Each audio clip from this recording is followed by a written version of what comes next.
Are you starting your MSW program soon, or maybe you have already started and maybe you're feeling overwhelmed? My name is Anim Awe. I'm a licensed clinical social worker, and I was once in your shoes. In this video, I'm going to give you 5 essential tips to set you up for success during your MSW program and your MSW journey so that you're managing your workload, you're building strong support systems, you're getting the clinical experience that you need, you want, and you must have to be successful in this field, as well as helping you just stay motivated. Whether you're a full-time student, part-time, or juggling work and school, because trust me, I've been there. I know what it feels like. These strategies will help you thrive in your program. So let's get into it without further ado. But if you're new here, make sure you're following me. Let's start with that. And then secondly, again, I'm a Nima Awe, licensed clinical social worker, and I've been in your shoes. I've been overwhelmed in grad school. I started school in working a job as well and juggling and trying to figure out how I was going to get through the next 2 years. So the first thing, I think the most important thing, is that you got to get organized. Graduate school is pretty fast paced, and like many of you, you're adults, you're people with different lives, and you're coming back into school, and it's not going to necessarily be accommodating for you in your type of lifestyle. So you have to figure out a process or an organizational way that makes sense for you. Now, for me, I started grad school and I was working at the same time at the VA Medical Center in Boston. And I would go to classes in the evening and I would go to field 2 days a week.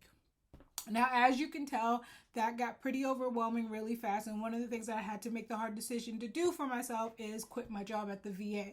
And for a lot of people, quitting your job at the VA is the most scariest thing because it's the most coveted prize for a lot of people. And it was for me at that time as well. You know, I thought it was the best that I can do.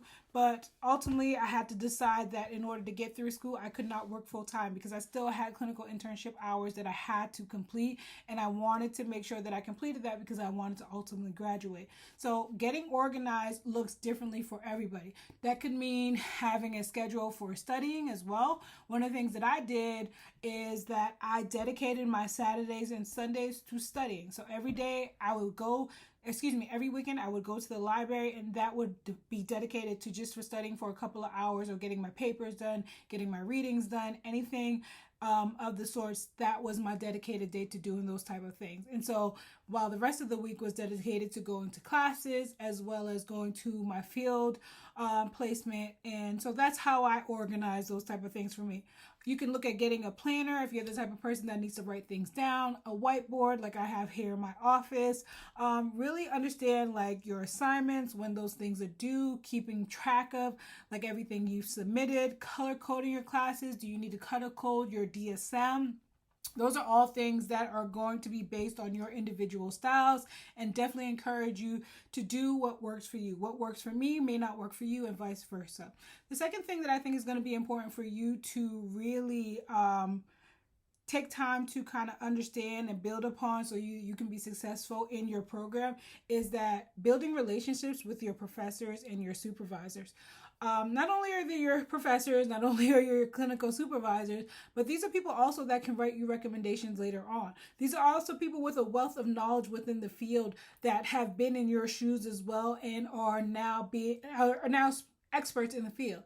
And so one of the things that I had in my graduate program, not only did I had a plethora of amazing, professors and adjuncts, but I also had one professor that till this day is somebody that I highly admire, and I always name her Magnolia Contreras, but she taught me all the different things that I could do with my social work degree, my master's in social work degree, outside of just the clinical space. And so the person you see today is a lot of it is due in fact to what I saw and what she taught me in her class. So she taught me fundamentals of like project management, which I didn't have the name for then, but I have the name for now. She taught me like how she would go in as a consultant on various projects and get paid a lot of money, and which is not something you typically hear with social workers. So that foundational learning, or at least that exposure to that, was so pivotal in my career and my trajectory, because it always left me with wanting more. It helped me see what was possible, and it helped me understand that I can really do so many things with the social work degrees.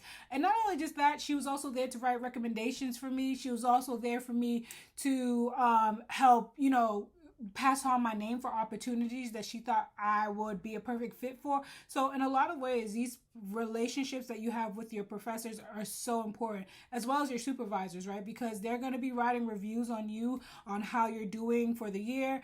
And it's important because your clinical practicum or your practicum in general, whatever you do, whatever route or path you're doing, whether you're going macro or clinical, that experience is pivotal to whether or not you graduate your programs. So you want to make sure you stay in on the good side. Of course, there are bad and good ones. I have personal experience with some bad ones, and if anybody's curious, I can share that in a story time later on. But you want to just give it your best bet, and these people are here to help you at the end of the day. Most of them are invested in your growth, invested in your learning, so take advantage of them and like utilize them as a resource, right? And until this day, I still I have a bunch of professors I'm connected with on LinkedIn. I used to email my one policy professor. We used to go back and forth about what's going on in the world and the news. And that was just one of the ways I'll stay engaged with him because, again, if I ever needed something or an opportunity came up, like I can turn and go back to this person because I kept that relationship going. So that is a very important an undervalued sort of tactic, if you will, is like really building those relationships with your professors and your team. And even though when I struggled in school, like when I was going through my own stuff, like my professors were there. Like, thank God I had therapists as professors, right? Because they were there when I was going through a difficult time. So that is tip number 2. Tip number 3, I would say prioritize self-care. And I remember vividly, like when it was the beginning of the school year, I was leaving work. At that time, I still had the job, and I was still deciding and debating whether or not this was going to work. I was leaving the city, commuting all the way to Salem, Mass, which is like, I don't know, is that Northern Mass? I don't even know. Anyways, it's quite a commute. And I took the commuter rail, which is like the high-speed train that goes out into the suburbs. And one night I was leaving class, I was holding books, it was raining, I lost my pass, I couldn't get on the train. Well, I had to pay again for the train, and I just had a meltdown. I had to realize like I could not continue juggling all these different things because like I could not mentally handle it. Now, granted, I had the privilege of having parents who I lived with, who paid off a car for me, who paid my phone bill. So like I had a lot of privilege in deciding or making this difficult decision in like leaving my job. Not everybody has that privilege, and I understand that. So self-care is going to be so important in making sure that you're finding a way to like just pour back into yourself. A lot of us are like coming back into school as adults. We're expending ourselves in so many different directions. You really got to be intentional about self-care because school stress can really do a number on your mental health. It can really take a toll on you. And so you want to make sure that you're taking care of yourself, both emotionally, physically, you're sleeping, you're getting your meals. So whether that means you're packing lunch and bringing it to class, a lot of us did that. A lot of us would hang out with one another as well, kind of creating that social support system as MSW students coming into this field. Like I was completely new into the field. I had no background in social work at all. So like I was the new person. And so leaning on my community was really important. Going to the gym in the morning before starting my day was really important for me. I would have that routine. And ultimately what it did is just like help me stay on the path and not burn out, right? Burnout is really one of those things, like it's like our body sending that final signal, like, look, we've had it, we can't keep operating in the same way, and so something has to give. And so in order to prevent that, take note of how things are feeling for you. Are you able to make difficult decisions, like perhaps leave a job? One of the benefits that I had was I got paid while I was at my clinical internship, which isn't common for a lot of people. What I now come to understand is that it was a federal work study program I was granted. And so it was a grant that paid me like $20 an hour to be at my clinical internship, which was a blessing for me. And I'm so grateful. Ask me how it got done. I don't know. I just remember going to financial aid, talking to people, and then suddenly it showed up. And every week I was filling out a time card. So it was a blessing in disguise. And so I'm so grateful that I was able to do that. So that allowed me to do things like continue getting my nails done or my hair done to feel good, to feel special. And it's also when I first started embarking in therapy, because one of the things they always say in grad school is like, you can't be a good therapist, an effective therapist, if you're not working on through your own stuff. So like, that's my first exposure to therapy. I had some white Jewish woman in Brookline, and it was amazing. And that was the first time that I had ever done that. And so it was a part of my self-care routine. So emphasizing self-care and prioritizing it, it is non-negotiable when you're on this school journey. The other thing is, which kind of builds to that, or I kind of talked about that, is like, again, forming a support system, like study groups, connecting with classmates, connecting with people in maybe different parts of the program, right? Whether it's the professors or whether it's like a fellow student around, like just getting some emotional support, joining organizations, online study groups, or sort of MSW groups for individuals who may be on the same track. So my MSW program had 3 main paths: had health and mental health, it had older adult or geriatric care, and then it had child and family. And so I was on health and mental health track. So a lot of us, like, we stuck together, we studied together.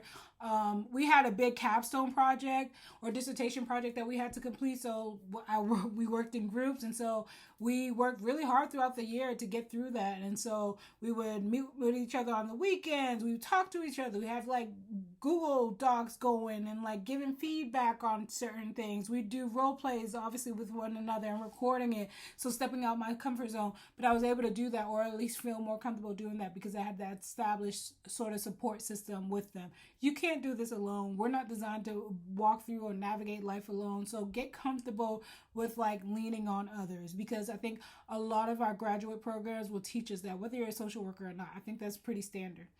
And finally, I think the most important thing is to remember your why while you're doing this. You will be met with challenges and obstacles like none other. Personal experience, I almost got kicked out of grad school because I lost one of my clinical internships because of racism.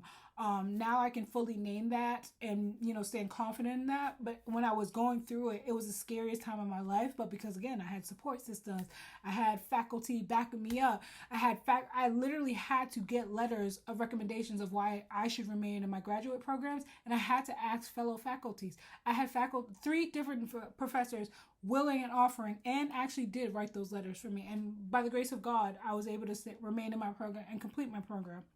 So understanding your why, because when you get met with difficult situations like that or difficult times like that, you will quit. You will want to quit. You will be like, I don't see the purpose in this. I don't see the point in this. And so keeping that in center, keeping your why in center is going to drive you through, right? And so my why will look a lot differently from yours. And so that is what got me through the scariest time, including my family, including my support system. And I really didn't think I was going to get through. I thought I was going to drop out of grad school and just like get a job or go back to the VA because I left on good terms. I just didn't think that I was going to get through that difficult time. But by the grace of God, we did. And sometimes it's just about writing it down. What are your career goals? It's okay to not have a clear path on what those goals are. If, maybe you need more exposure into what else is out there, rather. Maybe you're deciding, I actually don't want to get licensed. That's fine too. When I was in grad school, I swore up and down that I would never get licensed, but here I am, licensed in over 6 states.